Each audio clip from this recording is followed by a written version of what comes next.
کامران ٹیسوری گئے، نہال ہاشمی آ گئے۔ سندھ کے گورنر ہاؤس میں بڑی تبدیلی آ چکی ہے۔ بطور گورنر ایم کیو ایم کے کامران ٹیسوری کے کارہائے نمایاں کیا کچھ رہے اور نہال ہاشمی کا سیاسی سفر کیسا رہا، خدمات کیا رہیں، جانتے ہیں اس رپورٹ میں۔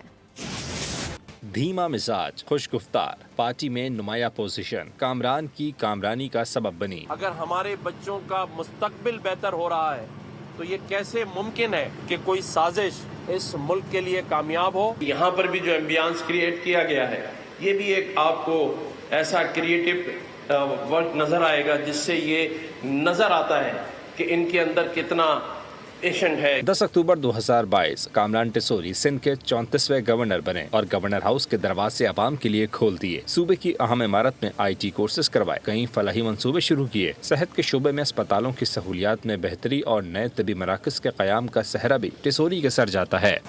عوامی شکایت کے حل کے لیے فورمز اور رابطہ نظام مضبوط بنایا گیا۔ سرکاری اسکولوں میں بنیادی سہولیات، کلاس رومز اور لیبارٹریز بہتر کی گئیں۔ اساتذہ کی تربیت اور تعلیم کے معیار کو بہتر بنانے پر زور دیا۔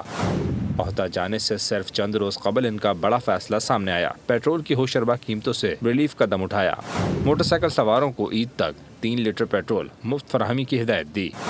دوسری جانب کامران ٹیسوری کے متبادل نہال ہاشمی کا شمار نون لیگ کے شعلہ بیان رہنماؤں میں ہوتا ہے۔ انہوں نے ایک نہیں کئی مواقع پر جوش خطاب کے جوہر دکھائے۔ نہال ہاشمی 1997 سے 1999 تک سابق وزیر اعظم نواز شریف کے مشیر برائے قانون، انصاف اور انسانی حقوق رہے تھے۔ سال 2012 میں انہوں نے کراچی میں پاکستان مسلم لیگ نون کے صدر کے طور پر خدمات انجام دی تھیں۔ اگست اور اکتوبر 2014 میں انہیں مسلم لیگ نون سندھ کے جنرل سیکرٹری کے طور پر تعینات کیا گیا تھا۔ سبسکرائب کریں اور بیل دبائیں تاکہ کوئی خبر رہ نہ جائے۔